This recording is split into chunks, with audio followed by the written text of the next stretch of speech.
앞에 올려드리게 하시니 감사드립니다.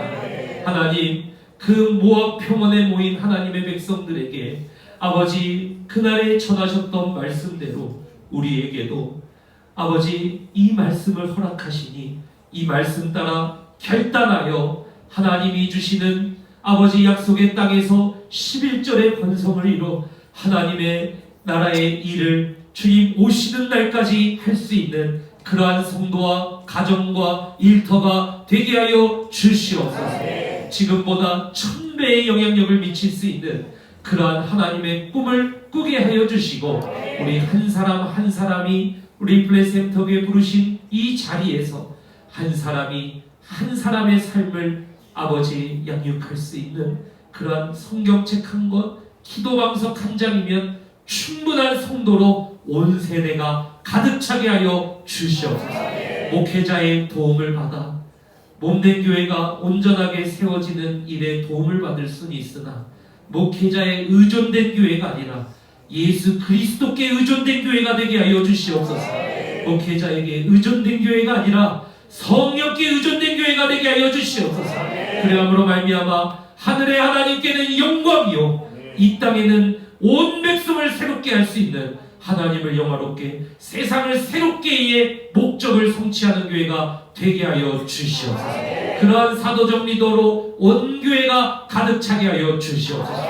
우리 교회의 양육은 과정이 아니라 삶이오니 이제까지 그 삶을 통하여 삶이 변화된 이 도제식 양육들을 통하여 이제까지 온 교회가 여기까지 왔사오니 앞으로도 영원토록 하나님 우리가 성령의 사람들로 거듭나 이제는 삶이 삶을 양육하는 놀라운 인생이 되게 하여 주시옵소서.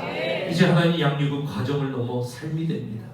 이제 매년 우리 블레스햄터 교회에 하나님의 말씀을 더 깊이 기도를 더 깊이 성령을 따르는 삶을 더 깊이 매년 내려감을 통하여서 하나님 아버지 우리가 정말 주님이 기뻐하시는 예수님 닮은 첫 번째 사도적 리더 예수 그리스도 닮는 그러한 사도적 리더로 온전케 하여 주시옵소서.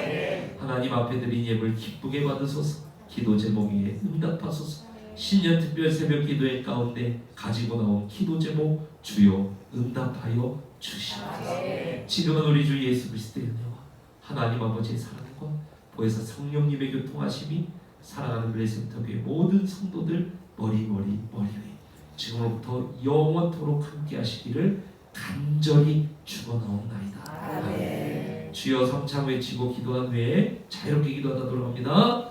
주여 11절의 말씀입니다. 한 절의 말씀을 두 번 합독하도록 하겠습니다. 신명기 1장 11절의 말씀 우리 두 번 합독하도록 하겠습니다. 시작. 너희 조상의 하나님 여호와께서 너희를 현재보다 1000배나 많게 하시며 너희에게 허락하신 것과 같이 너희에게 복 주시기를 원하노라. 너희 조상의 하나님 여호와께서 너희를 현재보다 1000배나 많게 하시며 너희에게 허락하신 것과 같이 너희에게 복 주시기를 원하노라. 아멘. 설교 제목 같이 한번 읽어보겠습니다. 시작. 부르심을 위한 결단. 부르심을 위한 결단이라는 제목으로 하나의 말씀 증거하겠습니다. 앞에 광고가 없다라는 것은 다소 설교가 조금 길 수도 있다는 불안한 표지가 될 수도 있는데요. 주의 은혜가 여러분에게 임하시기를 축원합니다. 여러분 하나님께서 이스라엘 백성들을 이제 부르시지 않았습니까? 그죠? 그것은 이제 창세기의 배경이 굉장히 이제 중요한 것이죠. 그래서 모든 성경 전체가 창세기 1장부터 12장까지를 배경으로 하거든요. 그러니까 모든 성경은 이 창세기 1장부터 12장까지에 나와 있는 모든 내용이 이렇게 확대돼서 풀려가는 게 나머지 성경 전체예요. 그래서 창세기 1장부터 12장까지를 일단 우리가 잘 알게 되면 나머지 성경을 읽는 데 있어서 관통하는 이 하나의 맥을 가질 수가 있다는 것입니다. 이스라엘이라는 이 민족은 어떻게 탄생을 하게 됐냐면 창세기 1장에서 하나님이 이 세상을 창조하시고 인간을 창조하셨지만 창세기 3장에서 그 인간이 범죄함으로 말미암아 하나님 나라에서 어떻게 됩니까? 쫓겨나게 되잖아요. 그죠? 그래서 인간은 그 뒤로 죄인으로서 그냥 여러 가지 경쟁에 놓이게 되고 질병에 놓이게 되고 괴로움에 놓이게 되고 관계의 어려움에 놓이게 되어서 살아가다가 결국에는 죽음에 이르는 허무한 존재가 되어버리죠. 근데 그 죽음이 끝이 아니라 죄가 있으니까 죽음 이후에 뭐가 있습니까? 심판이 있는 그러한 절망적인 존재가 이게 인간이잖아요. 그러나 하나님은 그 인간을 사랑하시기 때문에 그 인간을 구원하실 계획을 창세기 3장부터 하나님은 그것을 계획을 하십니다. 그러면서 그 계획을 따라 하나님께서 한 사람을 부르시는데요.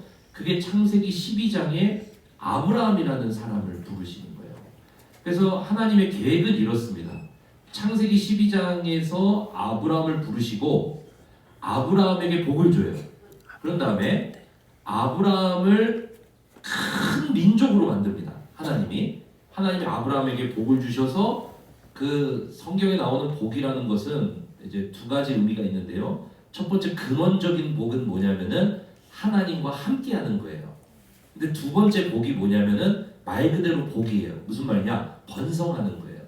그래서 창세기 1장에 보면은 여러분이 하나님이 인간에게 복을 주시고 그 다음에 생육하고 번성하여 온 땅에 뭐하라 그럽니까? 충만하라 그러죠. 그러니까 생육하고 번성하여 온 땅에 충만할 수 있는 능력으로 주신 게 뭐냐면 그게 복이라는 거예요. 그래서 복이라는 건 두 가지 의미가 있어요. 근원적인 복은 하나님과 함께하는 것. 그리고 두 번째 이 현상적인 복이 뭐냐면은 그게 번성하는 복입니다. 아브라함에게 하나님이 복을 주셔서 아브라함을 창세기 1장에서 인간을 생육하고 번성하여 온 땅에 충만하게 하신 것처럼 아브라함을 통한 하나님의 계획이 뭐냐면은 아브라함에게 복을 줘서 아브라함을 번성케 해요. 그래서 큰 민족으로 만듭니다. 그런 다음에 그 큰 민족을 통해서 열방에 뭐를 전하냐면은 복을 전하게 하는 거예요. 이게 하나님의 이 크고 놀라우신 계획이라는 것입니다. 그래서 창세기 12장 1절부터 2절까지 나오는 하나님이 아브라함에게 주시는 복은 번성의 복을 이야기하는 것이고 창세기 12장 3절에 나오는 아브라함아 너를 통해 열방이 복을 얻게 될 것이라는 그 복은 번성의 복이 아니라 근원의 복을 이야기하는 거예요. 그 근원의 복 뭐냐면 아브라함아 인간이 죄로 말미암아 나와 함께 하지 못하고 나로부터 나의 나라에서 쫓겨났다 이거예요.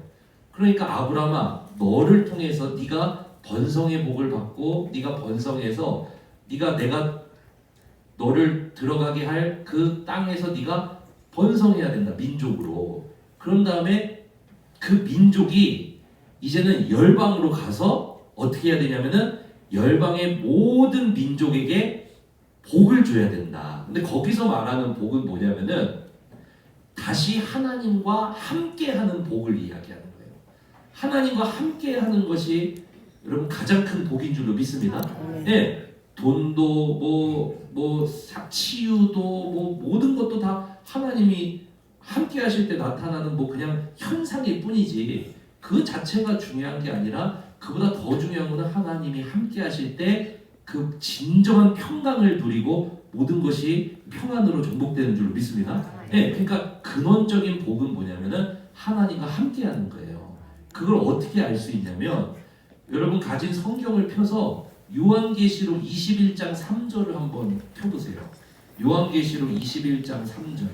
자, 그러니까 요한계시록 21장 3절은 뭐냐면은 온 세상이 완전해진 모습을 가리키는 거잖아요.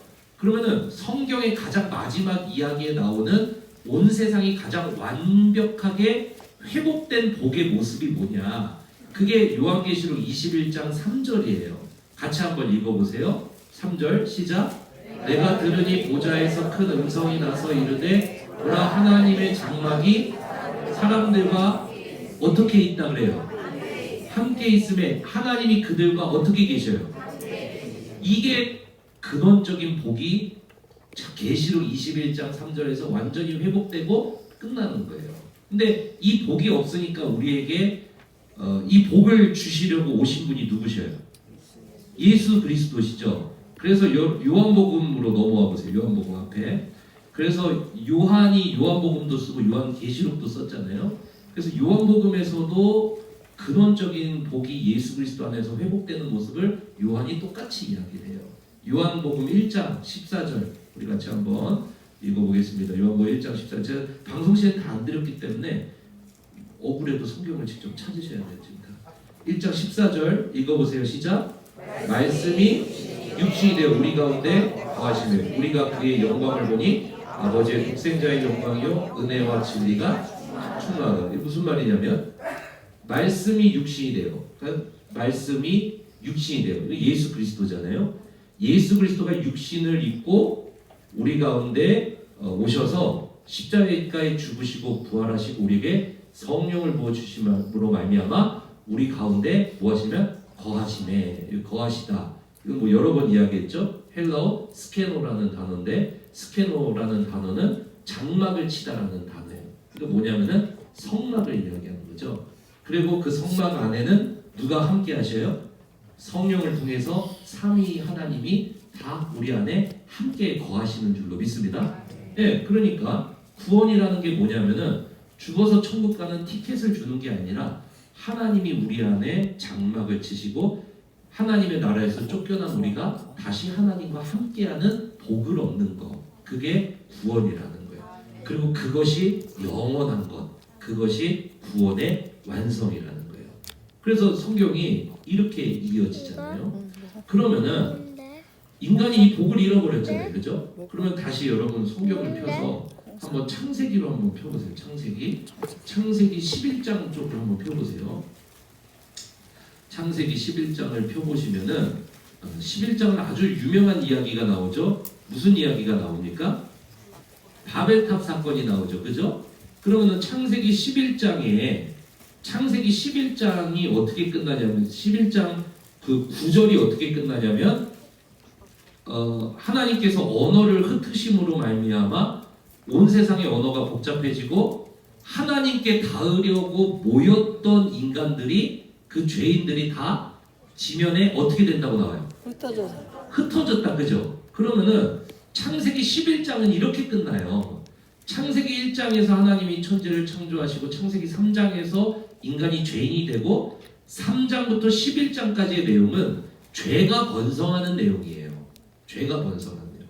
그래서 거기 보면은 가인이 뭐 자손을 갖고 막 쭉 이어지죠. 그러면 죄의 계보가 쫙 이루어져요. 그 다음에 아벨의 계보가 또 아벨이 죽고 나서는 셋의 계보가 이루어요. 거룩한 계보가 이루어요. 그런데 노아 시대 때 하나님께서 한번 심판을 하시죠. 그럼 죄가 끝납니까? 그게 아니라 노아부터 다시 죄가 시작이 돼요. 그죠? 노아의 그 함이 저주를 받잖아요. 근데 함이 왜 저주를 받냐? 노아 때문에 저주를 받아요.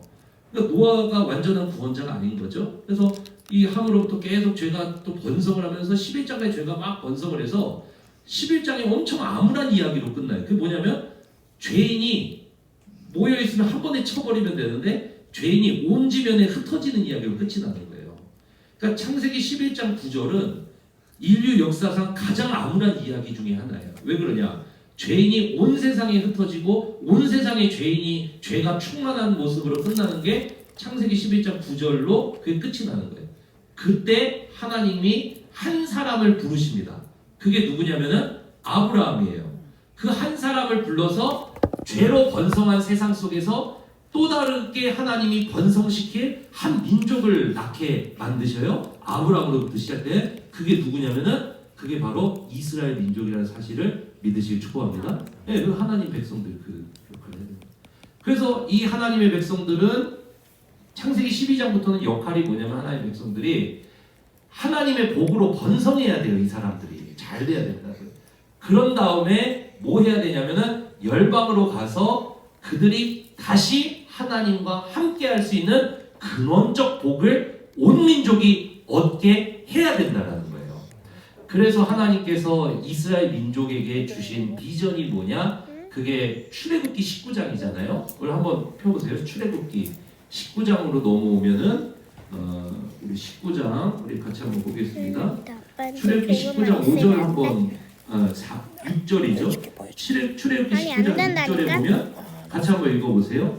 시작. 너희가 내게 대하여 제사장 나라가 되며 거룩한 백성이 되리라 이렇게 나오죠. 하나님 주신 비전이 뭐냐면 제사장 나라의 비전. 그 뭐냐면 지금 빨리 갈게. 인간이 하나님과 함께 하려면 뭐가 없어야 돼요? 하나님은 거룩하신 분이시기 때문에 죄인인 인간과 함께 할 수 있습니까? 없습니까? 없어요. 그러니까 죄인인 인간이 하나님과 함께 하기 위해서 하나님이 주신 존재가 있는데 그게 바로 제사장이에요. 그럼 제사장은 하나님과 인간 사이에 서서 뭐를 하냐면은 피로 제사를 지내고 인간을 거룩하게 덮어요. 그런 다음에 그 인간 안에 하나님이 함께 거하실 수 있도록 하는 역할을 하는 게 뭐냐면은 그게 제사장의 역할이에요. 그러니까 왜 제사장 나라다 네가 왜 이 비전을 이스라엘에게 주셨겠어요? 이스라엘아, 너가 죄인인 인간과 거룩한 하나님 사이에서 인간이 잃어버린 근원적 복을 네가 다시 하나님과 함께하는 존재로 살아가게 해주는 제사장 역할을 하는 게 바로 너다 이렇게 얘기해요. 그런데 여러분 잘 아시다시피 이스라엘이 이 제사장 역할을 하는데 성공했습니까? 실패했습니까? 실패했죠. 그래서 이 땅에 누가 오셨어요? 예수 그리스도가 오셨는데 히브리서에 보면은 예수 그리스도를 뭐라 그래요? 우리의 대제사장이라 그러잖아요. 히브리서 4장 14절에 보면은 예수 그리스도 우리의 대제사장이라 그러면 그 예수 그리스도를 따르는 예수님의 제자들은 예수님이 대제사장이면 예수님의 제자들은 뭐예요? 제사장 아닙니까? 그래서 베드로도 우리가 왕 같은 제사장이라고 그러잖아요. 무슨 말이냐면 우리 존재에 대한 선언을 하는 거예요. 그러면 교회는 마찬가지죠. 우리는 이 땅에 왜 존재하는 것입니까, 여러분? 우리는 첫 번째 하나님의 영광을 위해서 존재하는 줄로 믿습니다. 근데 창세기 3장 이후로 우리는요, 인간이 잃어버린 근원적인 복을 다시 인간에게 되찾아줌으로 말미암아 다시 죄인이 하나님과 함께할 수 있는 제사장의 역할을 하기 위해서 우리가 또한 존재하는 줄로 믿습니다. 예, 그거를 하는 게 뭐냐면은 그게 교회의 존재 목적인 거예요. 그래서 그걸 하는 게 또 누구의 목적이냐? 제자들이 그 일을 해야 되는 거고 이스라엘이 그 일을 하는 거고 새 이스라엘인 제자들이 그 일을 하는 거고 새 이스라엘인 교회가 그 일을 하는 거고 새 이스라엘인 오늘날 블레싱 센터 교회가 그 일을 하는 거고 서브는 리더가 그 일을 하는 거고 우리 그 일을 하다가 주님 뵙는 줄로 믿습니다. 네, 그 일을 하는 거죠. 그러면은 신명기는 뭐냐면은 이스라엘 백성들이 아브라함에게 주신 약속대로 정말로 이집트에서 번성을 했어요, 이 사람들이. 그러면은 이제 하나님이 그 번성한 민족을 데리고 하나님의 그 다음 계획이 무엇이냐면 가나안으로 들어가요. 근데 가나안에서 그들을 더 번성케 하시는 거예요. 그런 다음에 그 민족을 그곳을 중심으로 해서 온 열방을 구원하실 계획을 거기에서 세웁니다. 그래서 이집트에서 이들이 이제 200만의 민족으로 번성을 해서 출애굽을 하죠. 그래서 출애굽을 해서 시내산이라는 곳에 광야에 이제 시내산에 도착을 하고 시내산에서 이제 1년 정도 하나님의 말씀을 배우고 그 다음에 성막을 짓고 이제 그것을 가지고 2년차 때 이제 광야를 나와요. 그런 다음에 어디로 가냐면은 가데스바네아라는 곳으로 갑니다. 근데 가데스바네아에서 이들이 가나안으로 정탐꾼을 보냈다가 여러분 잘 아시는 것처럼 10명의 지도자들이 거기 못 들어간다. 불신앙을 보여주면서 어떻게 됩니까? 거기에서 가데스바네아에서 38년을 그 주변을 삥삥삥삥 도면서 광야 38년을 도는 이제 그러한 일이 벌어지죠.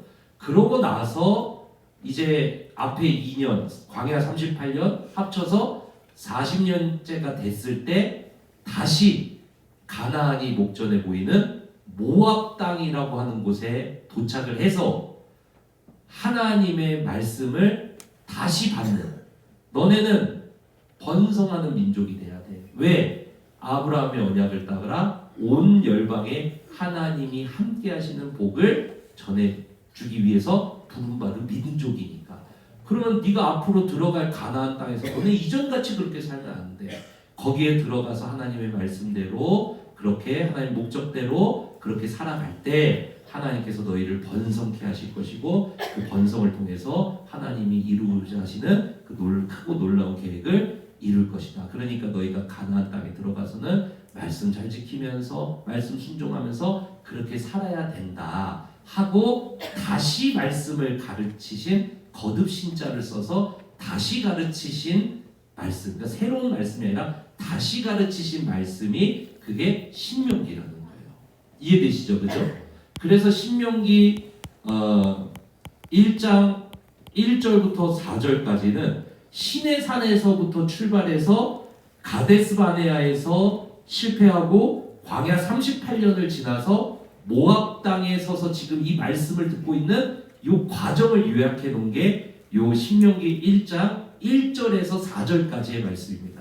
그 부분을 한번 읽어볼게요. 1절부터 4절까지 한번 읽어보세요. 시작.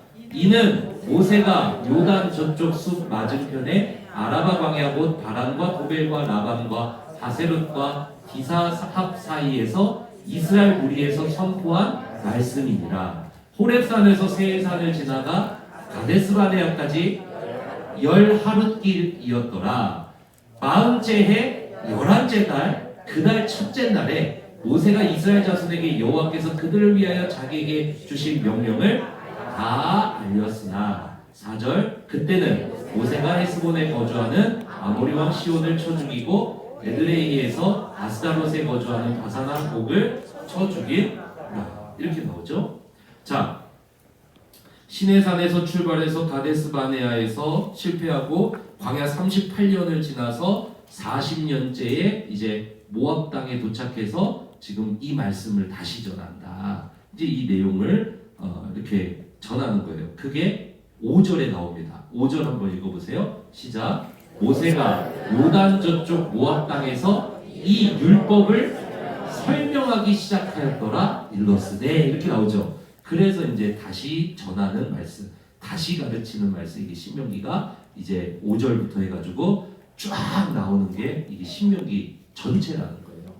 그런데 여러분 여기에 되게 놀라운 말씀이 있는데요. 신명기 말씀을 다시 한번 보시면은 여러분 잘 보세요.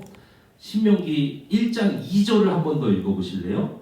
2절 시작. 호렙산에서 세일산을 지나 가데스바네아까지 10하룻길이었더라. 그죠? 그러니까 11일이면 출애굽해서 나온 백성들이 한 11일에서 한 15일 정도 사이면은 가나안까지 갈 수 있는 거리예요. 그냥 형통하면 쫙 통과할 수 있는 거리입니다. 근데 그 거리를 몇 년 돌았는지 아세요? 3절이에요. 한번 읽어보세요. 시작. 40째 해 11째 달 그날 무슨 말이에요? 40째 해라는 건 뭐냐면 출애굽한 지 40년째 된다는 거예요. 40년째 11월 1일에 이런 말인 거예요. 그러니까 여러분 어때요? 우리 프레젠터교회 성도님들은 하나님의 목적을 이루실 성도님이신 줄로 믿습니다. 아멘. 그러면은 우리가 하나님의 번성의 복을 좀 받아서 여러분 하나님의 목적을 위한 번성도 하시기를 주님으로 축복합니다. 근데 하나님은 그냥 번성케 하시는 것이 아니라 하나님의 목적을 알고 하나님의 그 목적대로 사는 사람을 하나님께서는 번성케 하시며 그 번성케 하심을 통해서 하나님의 일을 이루시는 분이심을 구약성경에서는 우리에게 이런 말씀들을 전하는 거예요. 그런데 하나님은요 우리의 속 깊은 속사람을 다 아시는 줄로 믿습니다. 하나님 아무나 안 믿으세요. 우리 너무 잘 아세요. 그러니까 어떨 때는 11일 만에도 돌파할 수 있게도 하시지만 어떨 때는 40년이 걸리기도 하시고 속사람이 완전히 이게 바뀔 때까지.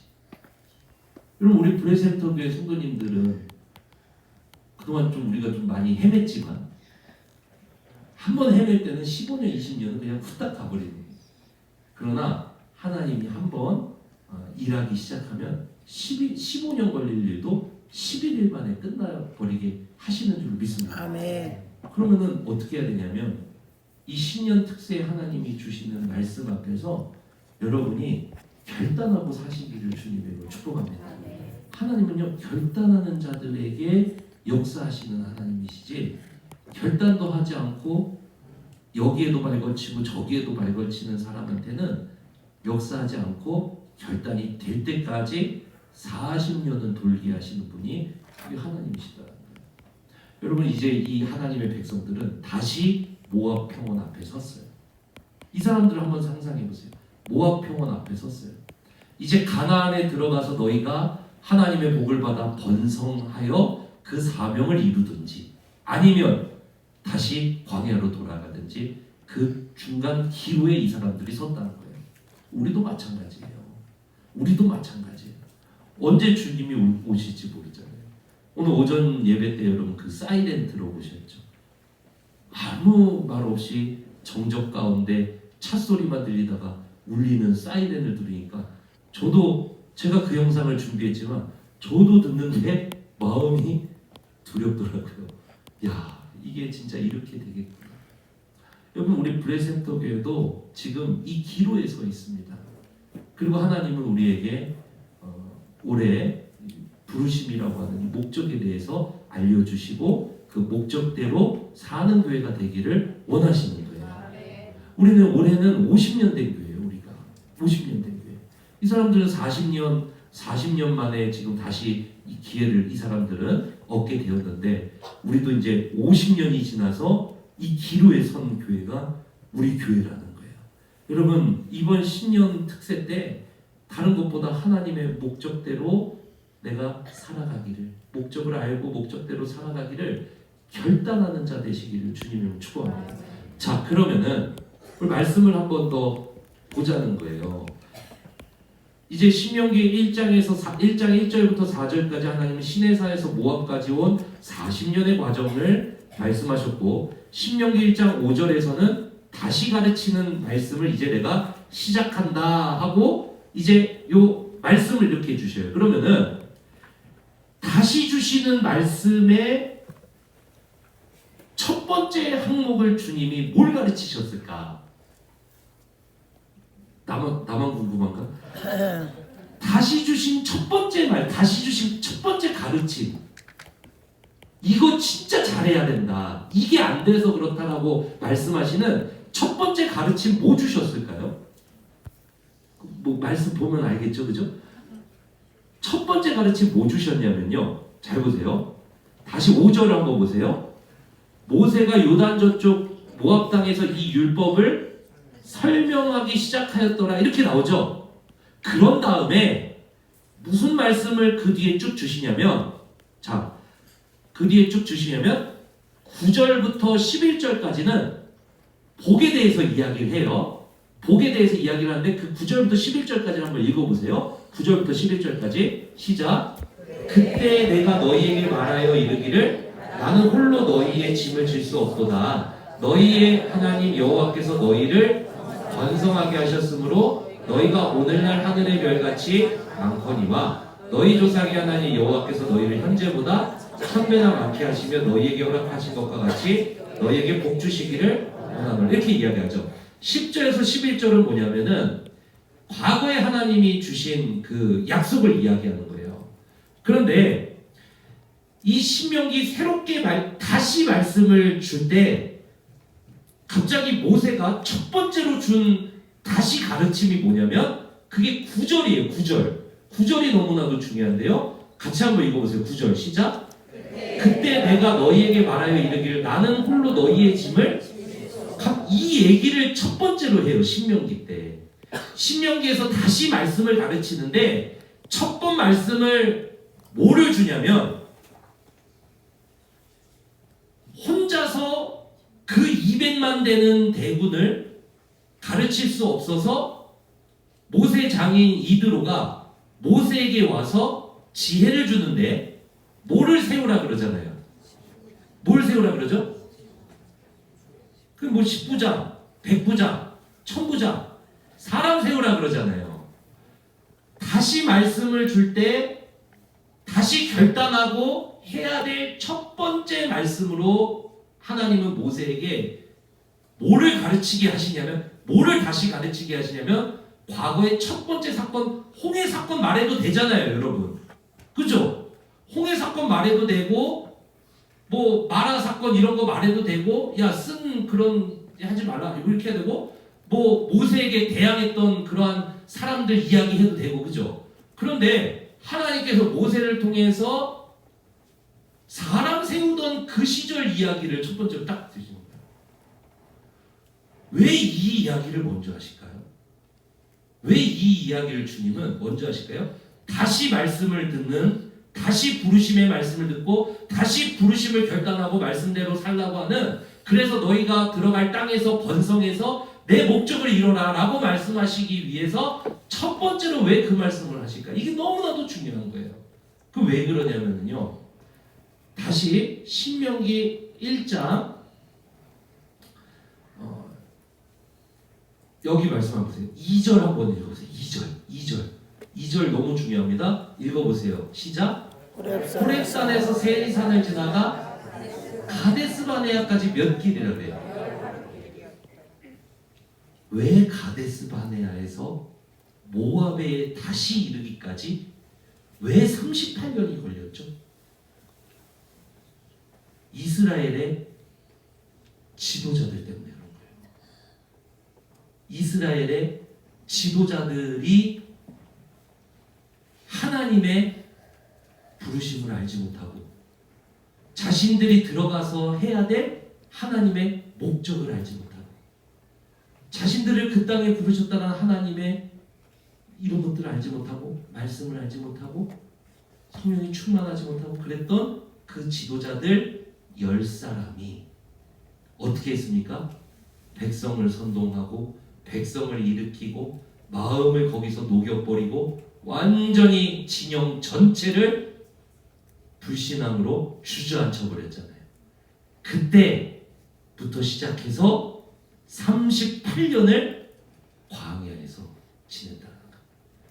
그러고 나서 신명기 다시 모압 땅에 돌아와서 신명기 거듭 하나님의 말씀을 전할 때 하나님은 첫 번째로 상기시키시는 기억이 뭐냐면은 지도자들을 세우던 그 장면을 떠오르게 하신다는 거예요. 왜 그러죠? 이 지도자들을 통해서 약속의 땅을 함께 들어갈 수 있고 그 지도자들의 가르침을 통해서 그 200만이 그 땅에서 쫓겨나지 않고 하나님의 영원한 약속을, 영원한 목적을 성취하는 민족으로 살 수 있다는 거예요. 사랑하는 성도 여러분, 그렇기 때문에 거듭 하나님의 부르심을 다시 50주년에 맞춰서 듣는 우리에게 주시는 첫 번째 메시지, 여러분 한 사람 한 사람이 하나님 나라의 지도자, 합당한 일을 할 수 있는 그러한 사도적 리더로 세워지시기를 주님의 이름으로 축원합니다. 아멘. 교회는 사람이에요. 사람이 좋으면 교회가 좋은 교회는 어떤 교회냐? 좋은 지도자들이 많이 있는 곳이 그게 좋은 교회입니다. 그래서 오늘 모세를 통해 하나님께서는 지도자의 이야기를 하시는 거예요. 여러분 한 사람 한 사람이 교회 안에 하나님의 마음을 시원케 하는 일꾼 되셔야 되는 거예요. 그러지 않으면은 하나님의 일을, 우리가 하나님의 목적을 아무도 성취할 수 있는 교회가 없어요. 우리 한 사람 한 사람이 다 서야 되는 거예요. 여기서 나오는 모세는 신약으로 가면은 예수 그리스도를 상징합니다. 예수 그리스도를 상징해요. 예수 그리스도가 출애굽하듯이 죄로부터 새롭게 시작하게 하시고 신의 사에서 말씀 주시고 그런 일들을 하시잖아요. 그러면은 모세를 돕는 지도자들은 오늘날 누구를 이야기할까요? 바로 우리를 이야기한다. 그러면 주님이 첫 번째로 주시는 말씀이 바로 12절부터 이제 시작이 되는 거예요. 우리가 결단해야 될 내용이. 12절 첫 단어가 어떻게 시작돼요? 그런즉 그런즉, 그죠? 그런즉 무슨 말이냐면 하나님께서 부르신 민족이 온 열방이 다시 하나님과 함께하는 복을 얻게 하기 위해서 하나님은 앞으로 들어갈 가나안에서 이들을 번성하게 하시길 원해요. 10절과 11절 하기를 원하신다는 거예요. 그런데 10절과 11절이 되려면 뭐가 필요하냐면 12절에 그런즉 이게 필요하다는 거예요. 사랑하는 성도 여러분, 여러분이 번성하셔야 됩니다. 하나님을 위해서요. 우리 잘 되자 이게 아니라 하나님을 위해서 여러분이 능력과 영향력과 세상 속에서 쓰임받는 놀라운 인생이 되셔야 됩니다. 11절의 복을 여러분이 받으셔야 됩니다. 그러려면 12절에 그런즉 여기로 나아가야 됩니다. 우리 10절과 11절 한 번 더 읽어보겠습니다. 시작. 너희의 하나님 여호와께서 너희를 번성하게 하셨으므로 너희가 오늘날 노와 같이 많다. 아까 우리 송구영신 때 창세기 15장 1절에서 5절까지 아브라함에게 주신 하늘의 별과 같이 많게 될 거다. 그 약속 내가 이뤄서 너가 이렇게 됐는데 앞으로 너희가 가나안에 들어가면 그 모습보다 더 번성해서 내가 1000배까지 너희에게 복을 줄 거다. 1000배나 많게 할 거다. 그게 11절이잖아요. 읽어보세요. 시작. 너희 조상의 하나님 여호와께서 너희를 현재보다 1000배나 많게 하시며 너희에게 허락하신 것과 같이 너희에게 뭐 주시기로 합니다.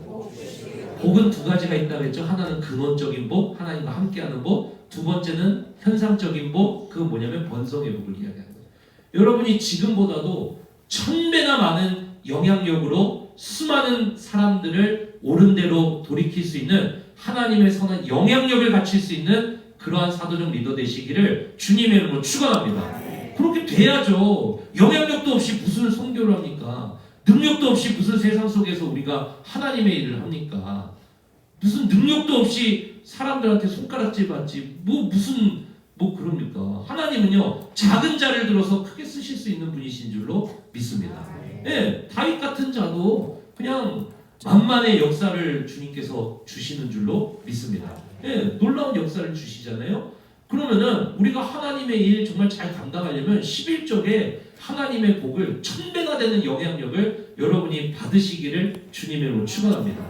그런 인생, 그런 교회가 돼야죠, 우리 교회가. 그래서 주님 딱 오셨을 때까지 정말 멋지게 주님 사역 해야죠. 여러분 그렇게 살다가 주님 맞이하시기를 축복합니다. 그러려면 12절에 그런즉으로 나아가셔야 된다는 거예요. 그런즉으로 나아가시기를 주님의 이름으로 축복합니다. 그런즉의 결단이 있어야 돼요, 이 시간. 그게 뭐냐? 12절부터 한번 읽어볼게요. 12절부터 시작. 그런즉 나 홀로 어찌 능히 너희의 괴로운 일과 너희의 힘겨운 일과 너희의 다투는 일을 감당할 수 있어요. 예수님은요 모세와는 달라요. 그래서 예수님은 사실 그런즉 필요 없어요. 그냥 예수님 혼자 다 하실 수 있어요. 그런데 예수님이 그 일 혼자서 다 하실 수 있는데 몇 명의 제자를 세우셨습니까? 12명. 오늘날에는요 플래싱 센터교회를 세우셨잖아요.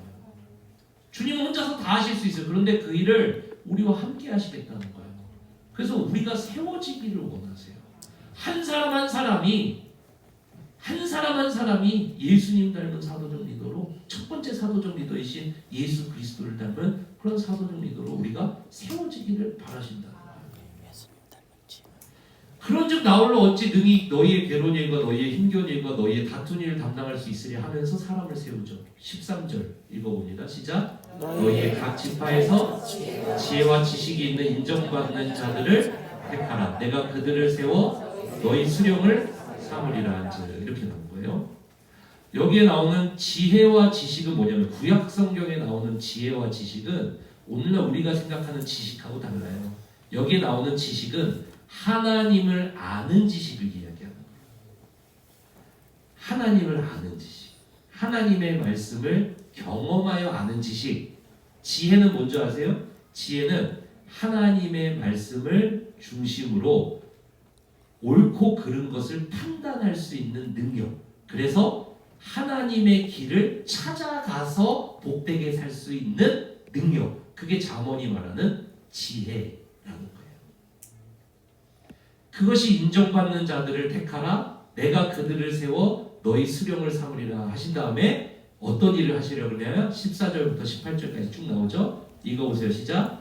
너희가 내게 대답하여 이르기를 당신의 말씀대로 하는 것이 좋다 하기에 내가 너희 지파의 수령으로 지혜가 있고 인정받는 자들을 취하여 너희의 수령을 삼되 곧 각 지파를 따라 천부장과 백부장과 50부장과 10부장과 조장을 삼고 내가 그때 너희의 재판장들에게 명하여 이르기를 너희가 너희의 형제 중에서 송사를 들을 때에 쌍방 간에 공정히 판결할 것이며 그들 중에 있는 타국인에게도 그리 할 것이라.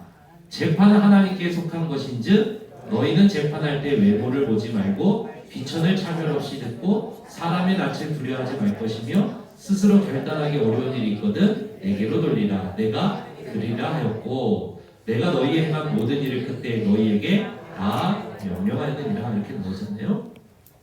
잘 보세요.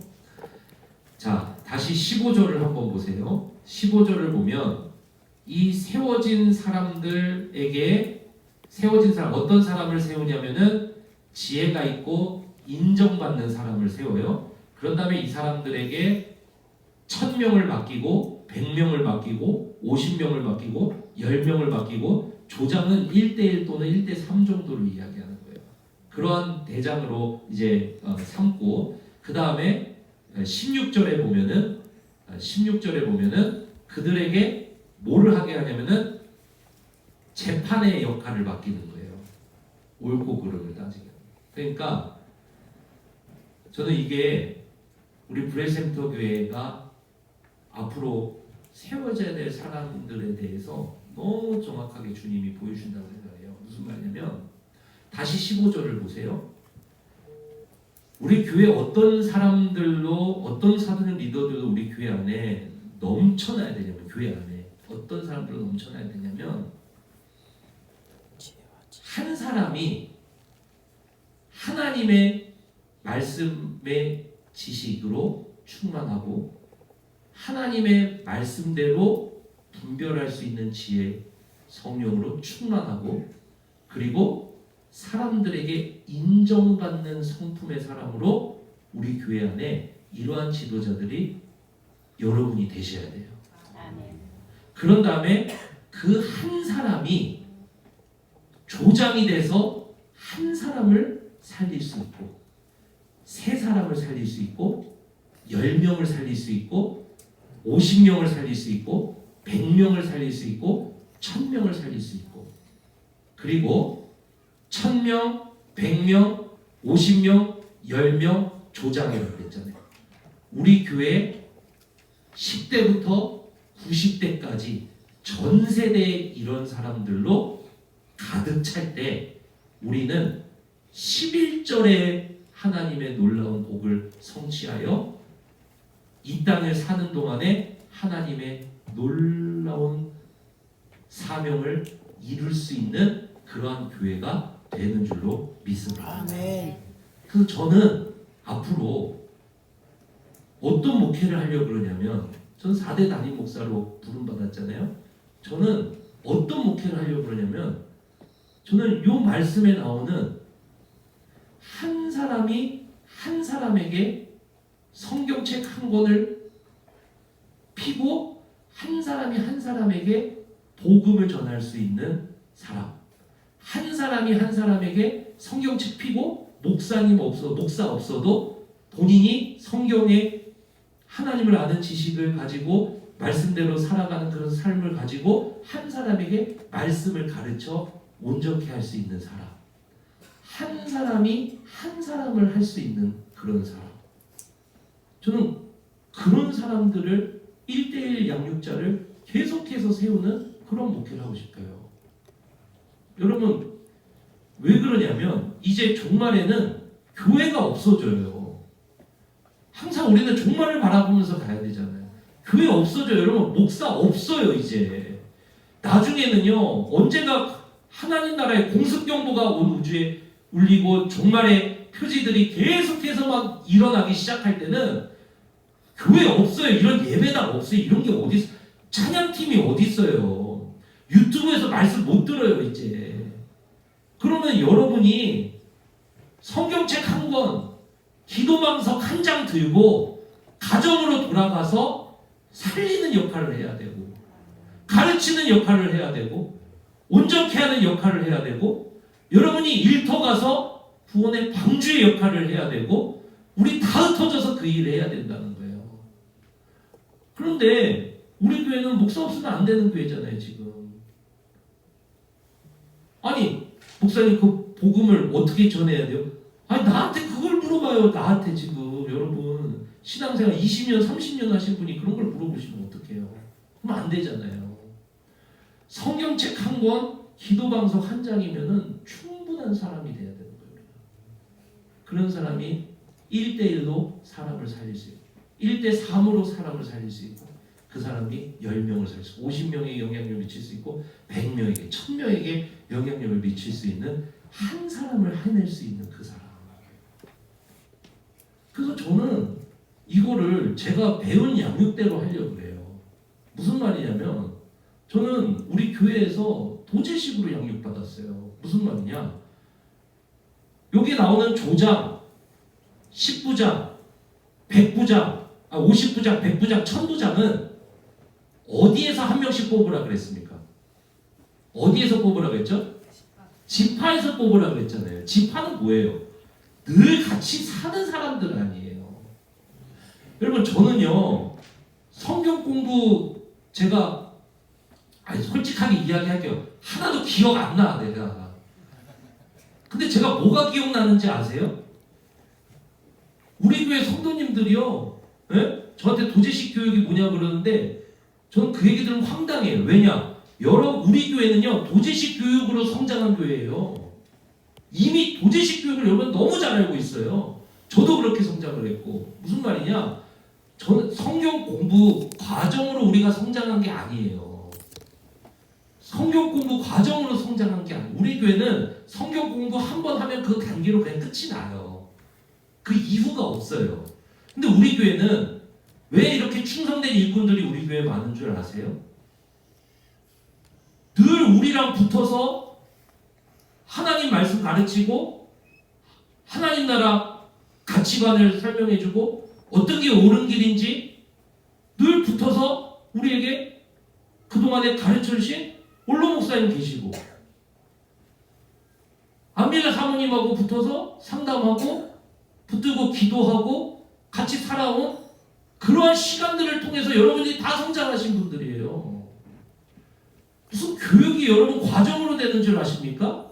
아니에요. 시간으로 돼요. 교육은. 하나님의 사람과 함께한 오랜 시간을 통해서 한 사람이 나오는 거예요. 그러려면 내가 이 말씀을 알아야죠. 그러려면 내가 이 말씀을 살아야죠. 여러분 제가 교회 안에서 뭐 찬양 인도도 하고 설교도 하고 무슨 말씀 보면 어떤 가치로 해야 된다는 것도 뭐 이렇게 알고 그다음 뭐 기도 인도도 하고 뭐 이런 걸 무슨 제가 신학교에서 기도 인도하는 법을 뭐 배웁니까? 기도할 때는 주여를 외쳐라. 그런데 주여 이건 은혜가 안 된다. 주여 이건 은혜가 된다. 이런 걸 안 가르쳐요. 근데 제가 기도 인도를 어떻게 할까요? 그냥 본대로 하는 거예요. 그냥 중학교 때부터 본대로 사모님 본대로 그리고 목사님 본대로 금요철 때 제가 기도하다가 또 찬송하다가 또 기도하다가 어디서 보고 그렇게 할까요? 저 뭐 어느 교회 가서 그걸 봐요? 저는 여기에서만 있었는데 그냥 목사님 본대로 하는 거예요. 그냥 누가 뭐 어렵다 그러면은 새벽이라도 찾아가고 그 왜 찾아가요? 제가 뭐 배워서 제가 찾아가요? 아니에요. 저를 찾아온 리더들, 저랑 시간 보내는 리더들, 그 분들과 보낸 시간을 통해서 제가 받은 그 도제식 교육을 통해서 제가 서 있는 거예요. 근데 저는 이걸 확장하려고 그래요. 무슨 말이냐면 저는 올로 목사님께도 이런 말씀 뭐 제가 많이 드렸지만 올로 목사님하고 사모님이 은퇴하셨을 때 저는 제 신앙도 같이 은퇴해버렸어요. 무슨 말이냐면 내가 스스로 하나님의 말씀을 너무 모르는 거예요. 제가 대행하는 5년, 목회하는 3년 동안에 제가 제 설교를 여러분 잘 들어보시면 아시겠지만 저는 예화가 거의 없어요, 설교에. 그거는 뭐 제 자랑이 아니에요. 저는 예화를 되게 중요하다고 생각하는 사람이에요. 예화 없으면은 진리가 쉽게 전달이 안 되거든요. 그런데 제가 예화를 잘 쓰지 않고 제 설교를 잘 들어보시면 특징이 신약과 구약, 성경 66권 전체가 계속해서 연결되는 설교를 제가 많이 해요. 그 왜 그러냐면은 그건 제 목회 철학 때문에 그런 거예요. 저는 성도 한 사람이 한 사람을 정말에 목사 없어도 책임질 수 있는 1대 양육자를 세우는 게 제 목회 철학이거든요. 그래서 제가 늘 말씀드렸죠. 초창기부터 성경 66권, 성경책 한 권, 기도방서 한 장이면 충분한 성도가 되어야 된다고. 그렇기 때문에 제가 계속해서 설교를 할 때도 그런 식으로 설교를 하는 거예요. 성경 전체를 여러분들이 계속해서 익숙하게 하려고. 지금은요, 한 8년 그렇게 설교를 하고 나니까 우리 블레셈토브에 30년 다니신 분이 저에게 찾아오셔서 뭐라 그래요? 이제는 성경을 피면 신약과 구약이 통으로 보이신대요. 전 그 말 들었을 때 너무 기뻤어요. 왜냐? 제가 꾸준히 한 대로 정말 그 모습이 나타나는 거예요. 사랑하는 성도 여러분, 교회 없어져요 이제. 여러분 혼자서 가정을 책임지셔야 되고요. 자녀를 책임지셔야 돼요. 그러려면은 우리 한 사람 한 사람이 여러분 여기에 나오는 조장의 역할을 해야 되고 한 사람이 한 사람을 살릴 수 있는 조장의 역할을 지파 안에서 뭐냐면 삶으로 계속해서 붙어서 할 수 있는 그러한 사람이 이제 나와야 되고 10명에게 그렇게 할 수 있는 사람 50명에게 100명에게 1000명에게 그는 숫자 1000명이 아니라 층위를 이야기하는 거예요. 조장 10부장, 50부장, 100부장, 1000부장 전 세대에 그런 사람들이 가득한 게 그게 좋은 교회예요. 목회자는 뭐예요? 성도를 온전케 하는 거 아니에요. 온전한 성도가 뭔데요? 사도적 리더가 뭐예요 도대체? 도대체 온전한 성도가 뭐예요? 한 사람이 한 사람을 말씀으로 기도로 성령을 따르는 삶으로 책임질 수 있으면 그 사람이 온전한 성도인 줄로 믿습니다. 인격으로 인정받고 여기 나오는 모습 그대로 이게 신구약 전체에서 말하는 그러한 리더의 상 아닙니까? 신구약 전체에서 이 얘기 계속해서 반복해서 하잖아요. 예수님처럼 그러니까 첫 번째 사도적 리더이신 예수님처럼 우리도 그냥 주님 다시 오실 날까지 딱 12명 세우고 주님 뵈면은 저는 괜찮을 것 같아요. 너 왜 그거밖에 못했냐? 예수님도 12명밖에 배신하지 않았어요. 12명 하면 부끄러움 없지 않을까요? 여러분? 그러면 여러분 한 사람 한 사람이 앞으로 제가 이 일을 죽을 때까지 이 일을 하려고 그래요. 저는. 그래서 여러분 저하고 같이 성경책 한 권, 기도방서 한 장이면 충분한 목사님 없어도 상관없는 그러한 사람으로 매년 이제 이거는 과정이 아니라 철학이기 때문에 저는 이 일을 계속 할 거예요. 무슨 말이냐면 여러분들이 이제 저랑 같이 양육의 한 과정을 배우고 나면 그 일을 계속 할 거예요. 매년. 그러니까 이제 과정 들었다고 끝나는 거 없어요.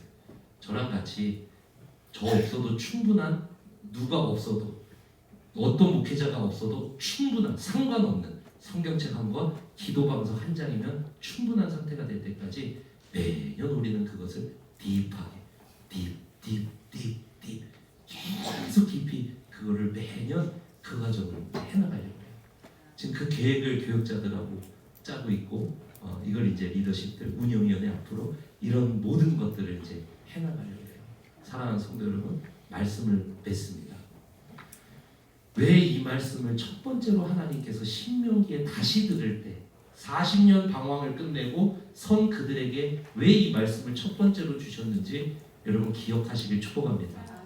그런 사람이 돼야 11절의 복을 누릴 수 있다는 거예요. 오늘 이 11절의 말씀을 받으신 분들은 반드시 이 말씀 붙잡고 사시길 축복하고요. 온 교회가 이러한 모습으로 우리가 올 한 해 준비되고 또 내년에 그렇게 세워져 가고 그 일을 계속해서 여러분들이 앞으로 해나갈 수 있는 그런 인생 되시길 축복합니다. 네, 그럴 때 주님이 여러분에게 1000배나 되는 능력을 더하시기를 축원하고요. 그 능력 가지고 1000명을 세울 수 있는 그러한 꿈도 꾸시기를 주님의 이름으로 축원합니다. 우리 이 시간 하나님 앞에 이 찬양 드리겠습니다. 하나님의 부르심 우리 이 곡에 올려드리겠습니다. 하나님의 부르심에는 후회하심